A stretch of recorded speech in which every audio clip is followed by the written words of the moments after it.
नमस्कार मित्रांनो, आज आपण महाराष्ट्र लोकसेवा आयोगामार्फत जी आपली डिपार्टमेंटल PSI जी खात्यांतर्गत PSI परीक्षा होते, ती जी परीक्षा झालेली आहे 2016 साली, त्या परीक्षेमध्ये आपल्याला आधुनिक भारताचा इतिहास आणि समाजसुधारक या घटकावर जे काय आपल्याला प्रश्न विचारलेले आहेत ते आज आपण प्रश्न बघणार आहोत. प्रश्न क्रमांक 1, 1857च्या उठावाचे पुढील कारणांपैकी कोणते कारण हे राजकीय कारण नव्हते? तर इथं आपल्याला पर्याय दिलेले आहेत. 1 नंबर डलहौसीचे साम्राज्यवादी धोरण, 2 नंबर तैनाती फौज योजना, 3 नंबर इनाम कमिशन, 4 नंबर दत्तक वारसा नामंजूर. तर या प्रश्नाचं बरोबर उत्तर आहे ते 3 नंबर पर्याय. या प्रश्नाचं आपण पुढे विश्लेषण बघणार आहोत. लॉर्ड डलहौसी यांच्या संदर्भात आपण पुढे जे विश्लेषण घेतलेलं आहे ते आपण बघणारच आहोत. आता पुढचा प्रश्न बघूया. प्रश्न क्रमांक 2, टिंबटिंबच्या काळात तैनाती फौज योजना अंमलात आली. 1 number Lord Dalhousie, 2 number Lord Cornwallis, 3 number Lord Wellesley, 4 number Lord Clive. तर या प्रश्नाचं बरोबर उत्तर आहे ते 3 नंबर पर्याय, लॉर्ड वेलेस्ली.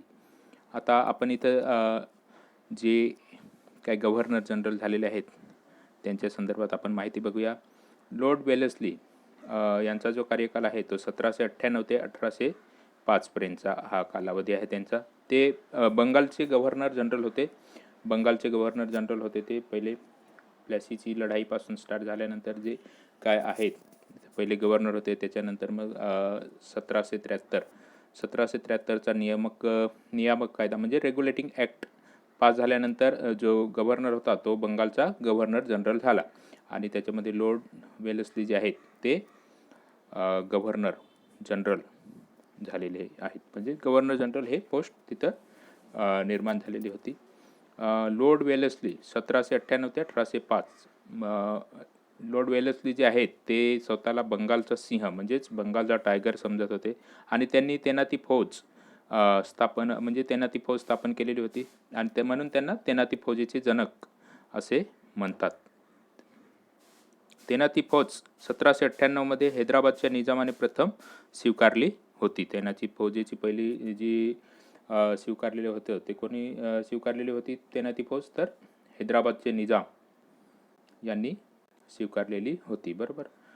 31 डिसेंबर 1802 वसईच्या तहामुळे दुसऱ्या बाजीरावाने तैनाती फौज आपल्याकडे ठेवली होती. तर अशा प्रकारे त्यांनी ती जी काही तैनाती फौज आहे ती स्थापन केलेली होती आणि ती नंतर मग हैदराबादचे निजाम आणि आपले 31 डिसेंबर 1802 वसईच्या तहामुळे दुसऱ्या बाजीरावाने तैनाती फौज आपल्याकडे ठेवली होती. आता आपण इथं जे काय आपल्याला जे पर्याय दिलेले आहेत त्याच्यामध्ये जे पर्याय दिलेले आहेत ते त्यांच्या संदर्भात थोडक्यात माहिती बघूया. लॉर्ड कॉर्नवालिस यांचा जो कार्यकाल आहे तो 1786 ते 1903.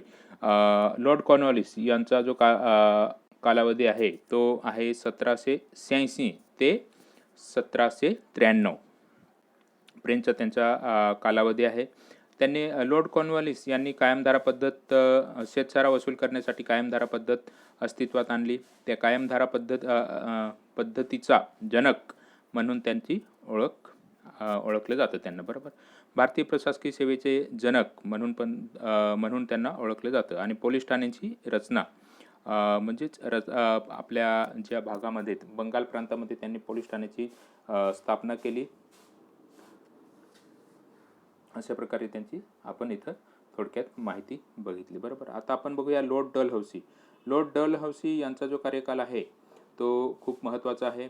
त्यांचा कार्यकाल आहे 1848 ते 1856 पर्यंतचा त्यांचा कालावधी आहे. त्यांनी म्हणजे आपलं जे आहे ते भारताचा गव्हर्नर जनरल म्हणून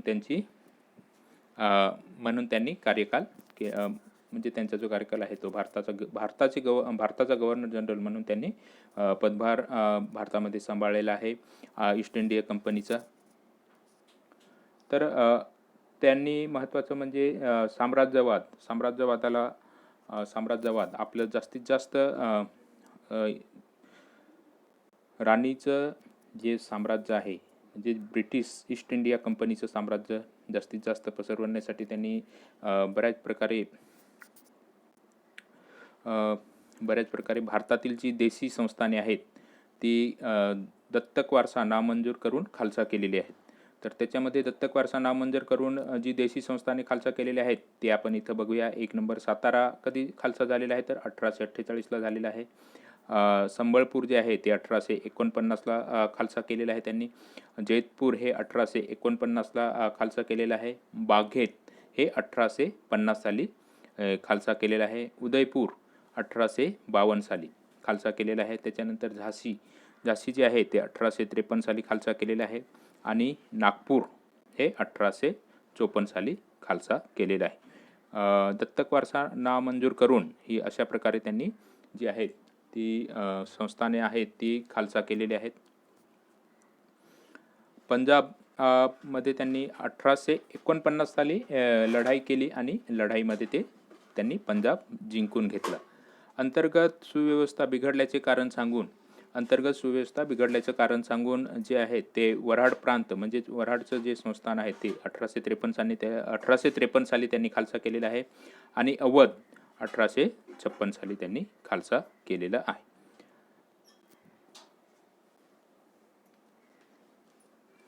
त्याच्यानंतर त्यांनी महत्त्वाचं म्हणजे भारतातील जी पहिली रेल्वे आहे मुंबई ते ठाणे ही त्यांनी सुरू केलेली आहे. त्यांच्या कारकिर्दीमध्ये सुरू झालेली आहे. तार यंत्रणा 1853 साली कलकत्ता ते आग्रा या ठिकाणी स्थापन झालेले आहे. इसवी सन 1854 मध्ये त्यांनी पोस्ट ऑफिस कायदा, पोस्टाची तिकिटे छापली, वूडचा खलिता म्हणजे शिक्षण, भारतामध्ये जे काय आधुनिक शिक्षण जे आहे त्याच्यासाठी त्यांनी महत्त्वाचं असं काम केलेलं आहे. त्या वूडचा खलिता शिक्षणासाठी त्यांनी हे केलेलं आहे. आणि इसवी सन 1856 मध्ये विधवा पुनर्विवाह कायदा त्यांनी मंजूर केलेला आहे. ग्रँड ट्रक रोडची दुरुस्ती करण्यासाठी त्यांनी दुरुस्ती केली. आणि आपले जे नानासाहेब पेशवे यांना त्यांनी पेन्शन नाकारली. आणि त्याचा परिणाम काय झाला तर 1857चा उठाव. म्हणजे अशा प्रकारे त्यांनी हे जे काय दत्तक वारसा नामंजूर केलं, त्याच्यानंतर विधवा विवाह पुनर्विवाह कायदा मंजूर केला, अशा प्रकारे जे काय कायदे केले आणि साम्राज्यवादाचं धोरण अवलंबल्यामुळे भारतातील जे स्थानिक नेते होते ते दुखावले गेले आणि त्याचा परिणाम जो आहे तो 1857च्या उठावामध्ये त्याचा उठाव झाला. तर अशा प्रकारे आपण त्यांच्याबद्दल माहिती बघितलेली आहे. आता आपण पुढचा प्रश्न बघूया. प्रश्न क्रमांक 3. हिंदू मुस्लिम यांना एकत्र आणणारा प्रसिद्ध करार कोणता? तर इथं आपल्याला उत्तर म्हणजे इथं पर्याय दिलेले आहेत. 1 नंबर पुणे करार, 2 नंबर लखनौ करार, 3 नंबर सिमला करार, 4 नंबर वरीलपैकी एकही नाही. तर या प्रश्नाचं बरोबर उत्तर आहे ते लखनौ करार 1916 साली झालेला आहे. आणि हे जे अधिवेशन होतं लखनौ अधिवेशन म्हणजेच राष्ट्रीय काँग्रेसचं जे अधिवेशन आहे ते लखनौ येथे झालेलं होतं ते 1916 साली. आणि या अधिवेशनाचे जे अध्यक्ष आहेत ते बाबू अंबिका चरण मुजुमदार हे या अधिवेशनाचे अध्यक्ष होते. आणि इथं आपल्याला जे पर्याय दिलेले आहेत त्याच्याबाबत आता थोडक्यात आपण महत्त्वाचे ते बघूया. पुणे करार जो आहे तो 24 सप्टेंबर 1932 साली झालेला आहे. जातीय निवाडा पुणे करारानुसार विभक्त मतदार संघाऐवजी दलितांसाठी राखीव मतदार संघ 148. आणि हा जो करार झालेला आहे तो महात्मा गांधी आणि डॉक्टर बाबासाहेब आंबेडकर यांच्यामध्ये झालेला आहे. तर एकंदरीत तिथं जे आहे ते पुणे कराराची तारीख आपल्याला जसं ऑप्शन आलं तसं 25 आणि 24 असं ते थोडंसं हे आहे कन्फ्यूज. पण पुणे करार हा 24 सप्टेंबर 1932 साली झालेला आहे. जर आपल्याला परीक्षेमध्ये जसा पर्याय असेल त्याप्रमाणे आपण हे करायचं. आता पुणे करार होण्यामागचं जे कारण आहे ते गोलमेज परिषदा, लंडनला जे काही गोलमेज परिषदा झाल्या 3 त्या खूप महत्त्वाच्या आहेत. त्यांच्या आपण इथं फक्त सनावळी घेतलेली आहे. पहिली गोलमेज परिषद 1930 साली झालेली आहे. दुसरी गोलमेज परिषद आहे ती 1931 साली झालेली आहे. आणि तिसरी गोलमेज परिषद जी झालेली आहे ती 1932 साली झालेली आहे. तर अशा प्रकारे हा प्रश्न होता आणि त्याचं आपण इथं थोडक्यात विश्लेषण बघितलं. आता पुढचा प्रश्न आहे प्रश्न क्रमांक 4. आझाद हिंद सरकारला खालीलपैकी कोणत्या देशाने मान्यता दिली? इथं आपल्याला पर्याय दिलेले आहेत. अ जपान, ब जर्मनी, क इटली, ड फ्रान्स. तर या प्रश्नाचं बरोबर इथं आपल्याला हे जे आहेत ते आपल्याला पर्याय म्हणजे देश दिलेले आहेत आणि त्याचे पर्याय दिलेले आहेत ते आपण बघूया. 1 नंबर फक्त अ आणि ब, 2 नंबर फक्त अ ब आणि क, 3 नंबर फक्त ब क आणि ड, 4 नंबर फक्त अ क आणि ड. तर या प्रश्नाचं बरोबर उत्तर आहे ते अ ब आणि क. तर अशा प्रकारे हा प्रश्न आहे. आणि मित्रांनो, इथं म्यानमार या देशाने सुद्धा मान्यता दिलेली होती. बरोबर, म्यानमार या देशाने सुद्धा मान्यता दिलेली होती. हंगामी सरकारची जी स्थापना आहे ती 21 ऑक्टोबर 1943 साली हंगामी सरकार म्हणजेच आझाद हिंद सरकार जे आहे ते स्थापन केलेलं होतं. आणि त्यावेळेस जपानचे पंतप्रधान कोण होते तर टोजो. आणि जर्मनी आणि इटली हे तर आपल्याला माहिती आहे, जर्मनी आणि इटली, मुसोलिनी आणि हिटलर या लोकांनी आझाद हिंद सरकारला जी आहे ती मान्यता दिलेली होती. आणि महत्त्वाचं म्हणजे 1935चा जो कायदा झाला त्या कायद्यानुसार आपला जो हा ब्रह्मदेश म्हणजेच आताचा म्यानमार, बरोबर, ब्रह्मदेश हा 1935च्या कायद्याने अलग करण्यात आला. म्हणजे तो त्याची विभागणी म्हणजे फाळणी केली गेली, आपल्या भारतापासून त्याला अलग केली. नाही तर त्याच्या अगोदर म्यानमार हा भारताचाच भाग होता. तर ते महत्त्वाचं आहे. 1935च्या कायद्याने म्यानमार हा आपल्या भारत देशापासून अलग करण्यात आलेला आहे. आता पुढचा प्रश्न जो आहे तो आपण बघूया. प्रश्न क्रमांक आझाद हिंद त्याच्या संदर्भातच आहे. प्रश्न क्रमांक 5. डॉक्टर लक्ष्मी स्वामीनाथन यांच्या झाशीच्या राणी या पथकात खालीलपैकी कोणत्या स्त्रियांचा सहभाग नव्हता? इथं महत्त्वाचं म्हणजे इथं आपल्याला पर्याय दिलेले आहेत. जानकी थिवी, ब बेला दत्त, क सरोजिनी देवी, ड प्रीतिलता वडेदार. तर इथं महत्त्वाचं म्हणजे प्रीतिलता वडेदार ह्या क्रांतिकारक होत्या, बरोबर. आणि जानकी थिवी हे आपल्याला माहितीच आहे. तर या प्रश्नाचं जे बरोबर उत्तर आहे ते फक्त क आणि ड या स्त्रियांचा सहभाग जो आहे तो नव्हता. डॉक्टर लक्ष्मी स्वामीनाथन यांच्या झाशीच्या राणी या पथकात खालीलपैकी कोणत्या स्त्रियांचा सहभाग नव्हता? तर क आणि ड, सरोजिनी देवी आणि प्रीतिलता वडेदार. तर हे यांच्याबद्दल आपण एक महत्त्वाचा असं जे आपल्या इतिहासामध्ये ज्या क्रांतिकारक महिला आहेत त्यांचा आपण एक व्हिडिओ बनवणारच आहोत. त्याच्या बाबतीत आपण नंतर चर्चा करणारच आहोत. आता पुढचा प्रश्न आहे प्रश्न क्रमांक 6. भारत चले जाव आंदोलनात कोणत्या ठिकाणी मिरवणुकीवर झालेल्या गोळीबारात शिरीषकुमार, लालदास, धनसुखलाल, घनश्याम आणि शशिधर हे विद्यार्थी ठार झाले. म्हणजे मुळात इथं ठार झाले असं दिलेलं आहे, पण ते शहीद झाले, बरोबर. भारत चले जाव आंदोलनात कोणत्या ठिकाणी मिरवणुकीवर झालेल्या गोळीबारात शिरीषकुमार, लालदास, धनसुखलाल, घनश्याम आणि शशिधर हे विद्यार्थी ठार झाले. तर या प्रश्नाचं इथं आपल्याला पर्याय दिलेला आहे. 1 number Dhule, 2 number Jalgaon, 3 number Nandurbar, 4 number Nashik. तर या प्रश्नाचं बरोबर उत्तर आहे ते नंदुरबार, बरोबर. आणि मित्रांनो, आपल्याला बाबू गेनू तर आपल्याला माहितीच आहे. प्रश्न क्रमांक 7. पुढील संघटनांची त्यांच्या कालक्रमानुसार मांडणी करा. अभिनव भारत, ब हिंदुस्तान सोशालिस्ट रिपब्लिकन असोसिएशन. मित्रांनो, इथं मी हे जे आहे सनावळी घेतलेली आहे. काकोरी रेल्वे स्टेशनजवळ सरकारी खजिना लुटला. आणि ड हिंदुस्तान रिपब्लिकन असोसिएशन. तर या प्रश्नाचे जे काय आहेत ते पर्याय आपल्याला दिलेले आहेत. 1 नंबर अ क ब ड, 2 नंबर ब अ क ड, 3 नंबर ड क ब, 4 नंबर ब क ड आणि अ. तर या प्रश्नाचं जे उत्तर आहे ते बरोबर उत्तर आहे ते 3 नंबर पर्याय आहे. अभिनव भारत जे आहे ते 1904 साली स्वातंत्र्यवीर दामोदर सावरकर यांनी जे मित्रमेळा जी काही संघटना आहे ती स्थापन केलेली होती. त्याच्यात मित्रमेळाचं नंतर मग अभिनव भारत या संघटनेमध्ये रूपांतर झालेलं आहे. 2 नंबर हिंदुस्तान रिपब्लिकन असोसिएशनची स्थापना जी आहे ती 1924 साली झालेली आहे.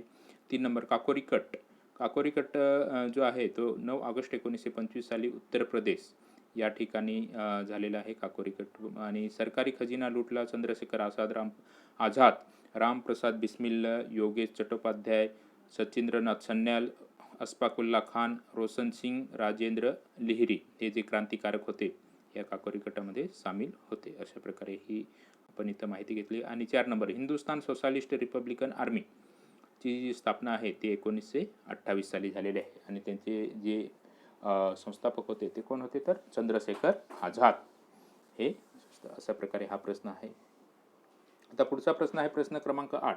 दादाभाई नौरोजींनी 1906च्या राष्ट्रीय सभेच्या अधिवेशनात खालीलपैकी कोणता संदेश दिला?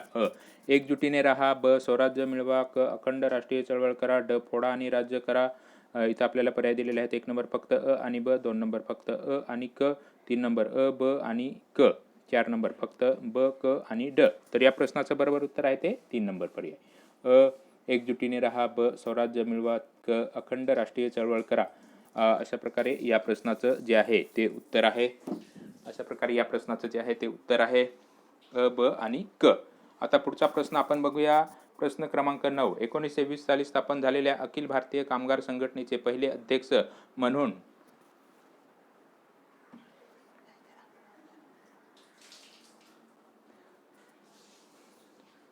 अखिल भारतीय कामगार संघटनेचे पहिले अध्यक्ष म्हणून टिंबटिंब यांची निवड झाली. 1 नंबर श्रीपाद अमृत डांगे, 2 नंबर लाला लजपतराय, 3 नंबर नारायण मेघाजी लोखंडे, 4 नंबर कासवजी नानाभाई. तर या प्रश्नाचं बरोबर उत्तर आहे ते लाला लजपतराय. लाला लजपतराय यांचं जे नाव आहे ते लाला लजपतराय राधाकृष्ण राय. बरोबर. त्यांच्या वडिलांचं नाव काय आहे तर राधाकृष्ण राय. त्यांचा जो जन्म आहे तो 28 जानेवारी 1865 साली. जन्मगाव त्यांचं धुडके जिल्हा फिरोजपूर पंजाब या ठिकाणी त्यांचं जे आहे ते जन्म झालेला आहे. आणि त्यांचं शिक्षण आहे ते इसवी सन 1880 कलकत्ता पंजाब विद्यापीठ येथे विद्यापीठ परीक्षा उत्तीर्ण झालेल्या आहेत, प्रवेश परीक्षा उत्तीर्ण झालेल्या आहेत. आणि नंतर त्यांनी शिक्षण जे आहे ते पूर्ण केलेलं आहे. आणि इसवी सन 1986 त्यांनी कायद्याची पदवी मिळवलेली आहे. नंतर त्यांनी वकिली केलेली आहे. इसवी सन 1920 कलकत्ता येथे झालेल्या काँग्रेसच्या खास अधिवेशनाचे ते अध्यक्ष म्हणून त्यांची निवड करण्यात आलेली आहे. इसवी सन 1925 कलकत्ता येथे झालेल्या हिंदू महासभेच्या अधिवेशनाचे ते अध्यक्ष होते. आणि 1904 द पंजाब नामक इंग्रजी वृत्तपत्र त्यांनी काढलेलं आहे. अमेरिकेत यंग इंडिया हे वृत्तपत्र त्यांनी चालवलेलं आहे. सायमन कमिशन जे होते त्या सायमन कमिशनचा निषेध करण्यासाठी त्यांनी मोर्चा काढला. त्याच्यामध्ये त्यांच्यावर लाठीचार्ज झाला आणि त्या लाठीचार्जमध्ये ते जखमी झाल्यामुळे 2 आठवड्यांनी त्यांचा 17 नोव्हेंबर 1928 त्यांचं निधन झालेलं आहे.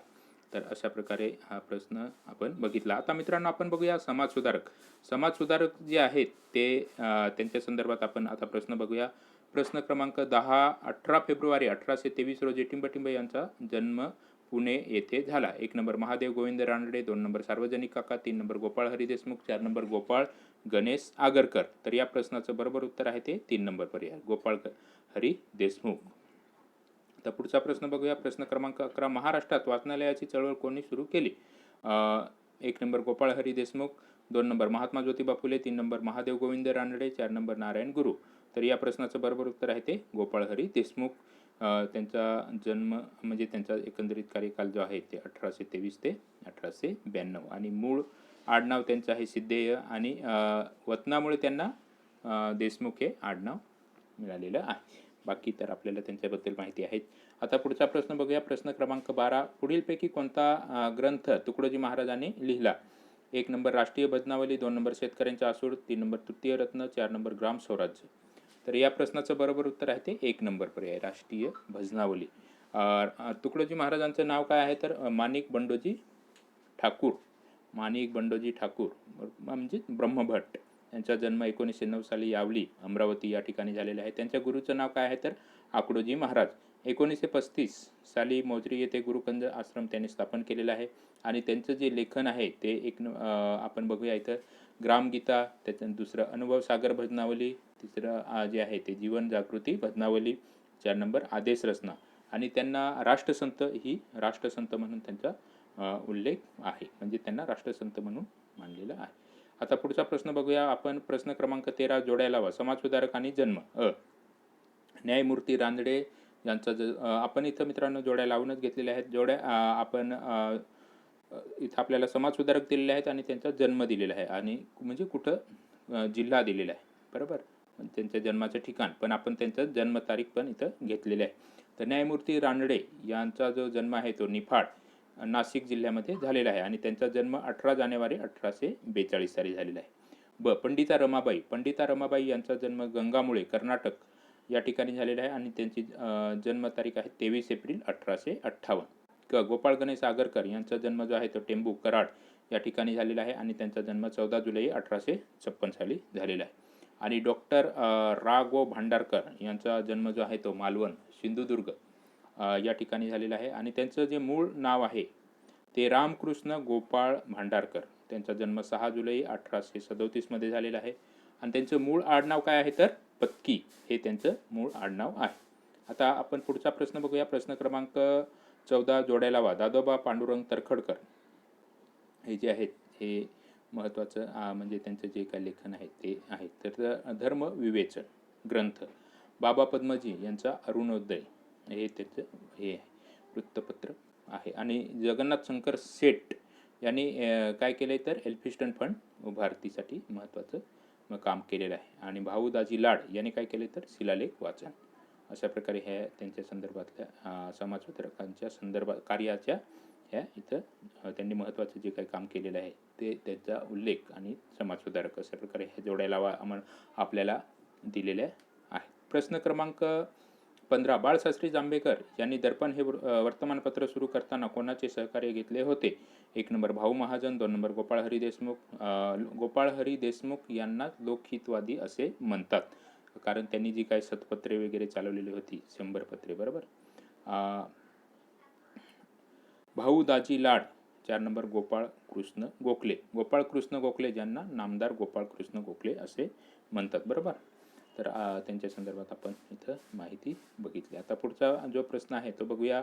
प्रश्न क्रमांक 16 अक्कलकोटच्या युवराजांना शिकवण्यासाठी सरकारतर्फे कोणत्या समाजसुधारकाची नियुक्ती केली होती? 1 number Dadoba Pandurang Tarkhadkar, 2 number Balshastri Jambhekar, 3 number Bhau Daji Lad, 4 number Lokhitwadi. तर या प्रश्नाचं बरोबर उत्तर आहे ते बाळशास्त्री जांभेकर. आता पुढचा प्रश्न बघूया मित्रांनो आपण. प्रश्न क्रमांक 17 भारतात स्त्रियांच्या उन्नतीसाठी केलेल्या कार्यासाठी ब्रिटिश सरकारने केसरी हिंद हे सुवर्ण पदक 1919 मध्ये कोणाला दिले? 1 number Mahatma Gandhi, 2 number Pandita Ramabai, 3 number Ramabai Ranade, 4 number Avantikabai Gokhale. तर या प्रश्नाचं बरोबर उत्तर आहे ते 2 नंबर पर्याय पंडिता रमाबाई. हा महत्त्वाचा असा प्रश्न आहे कारण हे जे आहे ते आता जी आपली संयुक्त 26 तारखेला जी काही परीक्षा झाली 26 फेब्रुवारी 2022ला त्याच्यामध्ये हा प्रश्न आलेला आहे. इथं त्यांच्याबद्दल आपण माहिती बघूया. जन्म 23 एप्रिल 1858 साली त्यांचा जन्म झालेला आहे. त्यांचं जे गाव आहे ते गंगामूळ आपण वरती बघितल्या जोड्यालामध्ये. माळहेरंजी मंगरूळ कर्नाटक या ठिकाणी झालेलं आहे. त्यांचं मूळ नाव काय आहे तर रमा अनंत शास्त्री डोंगरे. पंडिता जी आहे ती त्यांना पदवी दिलेली आहे बरोबर. त्यांना कलकत्ता या ठिकाणी लोकांनी ती पदवी दिलेली आहे. त्यांनी स्थापन केलेले आहेत त्या आर्य महिला समाज स्थापन केलेला आहे. त्याच्यानंतर शारदा सदन हे 1889 साली स्थापन केलेले आहे. मुक्ती सदन म्हणजे कडेगाव बरोबर, कडेगाव हे स्थापन केलेलं आहे. इसवी सन 1897च्या दुष्काळात उल्लेखनीय कामगिरी त्यांनी केलेली आहे. कलकत्ता येथील लोकांनी त्यांना पंडिता ही पदवी दिलेली आहे आणि त्यावेळच्या सरकारने त्यांना केसर ए हिंद ही पदवी बहाल केलेली आहे. त्यांचं जे लेखन आहे ते आपण इथं बघूया. 1 नंबर त्यांचे लेखन बायबल जे आहे नवीन करार बरोबर, नवीन कराराचं त्यांनी मराठीत भाषांतर केलेलं आहे.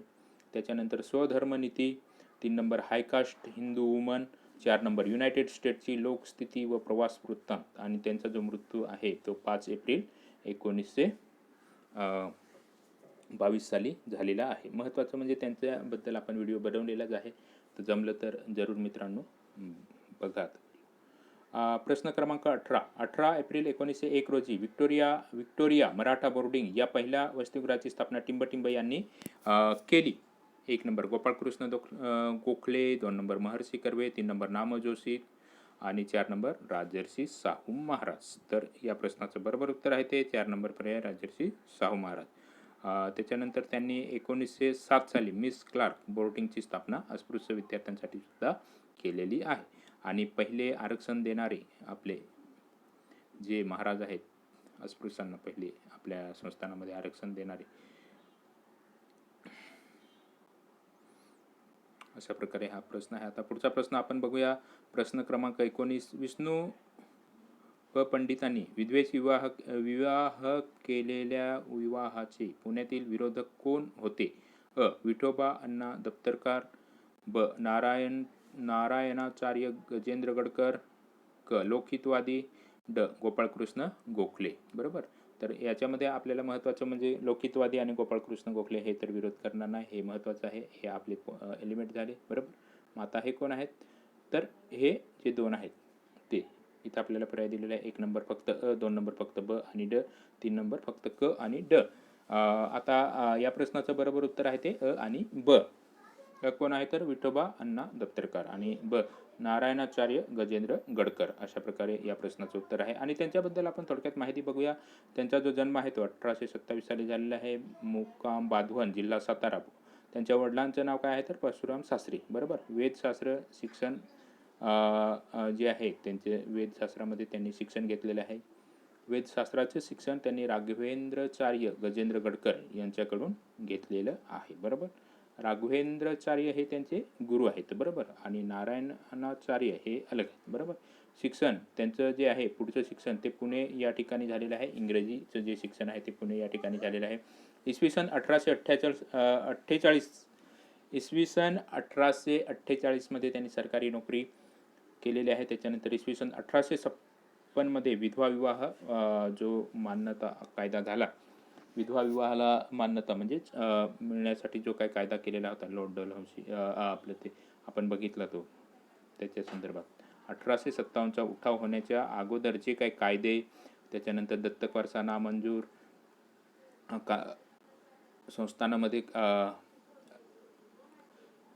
जी काय अराजकता अशा प्रकारे आणि विद्यापीठ वगैरे त्यांचा जो कायदा अशा प्रकारे जे काही कायदे झाले, त्याच्यानंतर आपल्या सणातील लोकांमध्ये जी कचीड आणि जी संस्थानं वगैरे हे झाले, त्याच्यामुळे ते 1857 त्याच्यामध्ये हे महत्त्वाचं आहे. इसवी सन 1856 विधवा विवाह मान्यता कायदा हे सुद्धा एक महत्त्वाचं कारण आहे.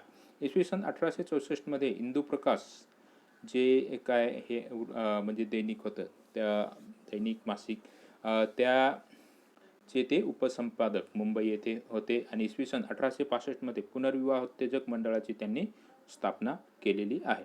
ईश्वरचंद्र विद्यासागर यांच्या विधवा विवाह या ग्रंथाचे त्यांनी मराठीमध्ये भाषांतर केले. इसवी सन 1869 मध्ये मुंबई येथे प्रभाकर भट परांजपे यांच्या विधवा कन्येचा त्यांनी पुनर्विवाह केलेला आहे. आणि इसवी सन 1874 मध्ये त्यांनी वामनराव आगासे यांची विधवा कन्या कुसाबाई यांच्याशी करारपत्रा अन्वये लग्न कचेरीमध्ये लग्न केलेलं आहे. तर त्याच्यामुळे त्यांनी त्यांचा जो आहे तो सनातनी लोकांनी विरोध केलेला आहे. जे कट्टर सनातनी लोक होते त्यांनी विरोध केलेला आहे. तर अशा प्रकारे त्यांच्याबद्दल आपण इथं ही थोडक्यात माहिती बघितली आणि हा प्रश्न आपण बघितला. तर आज आपण आता इथे थांबूया. अशा प्रकारे जे काय सन 2016 साली डिपार्टमेंटल PSI परीक्षा जी झालेली होती, त्या परीक्षेमध्ये जे 20 प्रश्न आलेले होते, इतिहास आणि समाजसुधारक यांच्या संदर्भात जे प्रश्न आलेले होते ते आपण बघितले. धन्यवाद मित्रांनो. PB मोरसागरेवाला हा आपला यूट्यूब चॅनल आहे. आपला मोरसागरा हा आपला फेसबुक ग्रुप आहे. जर मित्रांनो व्हिडिओ आवडला तर जरूर लाईक करा, नसेल आवडला तर डिसलाईक करा. तसं काही नाही, पण का नाही आवडला ते जरूर आपल्या कमेंट बॉक्समध्ये लिहावं. धन्यवाद. थँक्यू.